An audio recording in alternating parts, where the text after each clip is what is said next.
اور اکثر کو چھپاتے ہو، اور تم کو وہ باتیں سکھائی گئیں جن کو نہ تم جانتے تھے اور نہ تمہارے باپ دادا۔ کہہ دو اس کتاب کو اللہ ہی نے نازل کیا تھا، پھر ان کو چھوڑ دو کہ اپنی بیہودہ بکواس میں کھیلتے رہیں۔ اور ویسی ہی یہ کتاب جسے ہم نے نازل کیا ہے بابرکت، جو اپنے سے پہلی کتابوں کی تصدیق کرتی ہے، اور جو اس لیے نازل کی گئی ہے کہ اے نبی تم مکے اور اس کے آس پاس کے لوگوں کو آگاہ کر دو، اور جو لوگ آخرت پر ایمان رکھتے ہیں وہ اس کتاب پر بھی ایمان رکھتے ہیں، اور وہ اپنی نمازوں کی پوری خبر رکھتے ہیں۔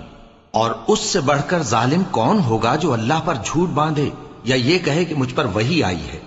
حالانکہ اس پر کچھ بھی وحی نہ آئی ہو، اور جو یہ کہے کہ جس طرح کی کتاب اللہ نے نازل کی ہے اسی طرح کی میں بھی بنا لیتا ہوں۔ اور کاش تم ان ظالم یعنی مشرک لوگوں کو اس وقت دیکھو جب موت کی سختیوں میں مبتلا ہوں اور فرشتے ان کی طرف ہاتھ بڑھا رہے ہوں کہ نکالو اپنی جانیں، آج تم کو ذلت کے عذاب کی سزا دی جائے گی، اس لیے کہ تم اللہ پر جھوٹ بولا کرتے تھے اور اس کی آیتوں سے سرکشی کرتے تھے۔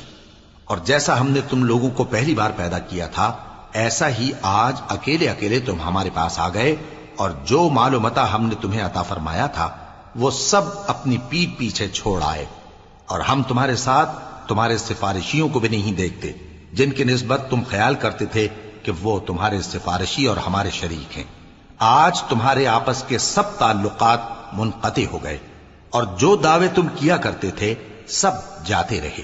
بے شک اللہ ہی دانے اور گٹھلی کو پھاڑ کر ان سے درخت وغیرہ اگاتا ہے، وہی جاندار کو بے جان سے نکالتا ہے اور وہی بے جان کا جاندار سے نکالنے والا ہے۔ یہی تو اللہ ہے، پھر تم کہاں بہکے پھرتے ہو؟ وہی رات کے اندھیرے سے صبح کی روشنی پھاڑ نکالتا ہے، اور اسی نے رات کو موجب آرام ٹھہرایا اور سورج اور چاند کو حساب کا ذریعہ بنا دیا۔ یہ اللہ کے مقرر کیے ہوئے اندازی ہیں جو غالب ہے، علم والا ہے۔ اور وہی تو ہے جس نے تمہارے لیے ستارے بنائے تاکہ جنگلوں اور دریاؤں کے اندھیروں میں ان سے رستے معلوم کرو۔ عقل والوں کے لیے ہم نے اپنی آیتیں کھول کھول کر بیان کر دی ہیں۔ اور وہی تو ہے جس نے تم کو ایک شخص سے پیدا کیا، پھر تمہارے لیے ایک ٹھہرنے کی جگہ ہے اور ایک سپرد ہونے کی۔ سمجھنے والوں کے لیے ہم نے اپنی آیتیں کھول کھول کر بیان کر دی ہیں۔ اور وہی تو ہے جو آسمان سے مے برساتا ہے، پھر ہم ہی جو مے برساتے ہیں اس سے ہر طرح کی نباتات اگاتے ہیں، پھر اس میں سے سبز پودے نکالتے ہیں، اور ان پودوں سے ایک دوسرے کے ساتھ جڑے ہوئے دانے نکالتے ہیں، اور کھجور کے گابھے میں سے لٹکتے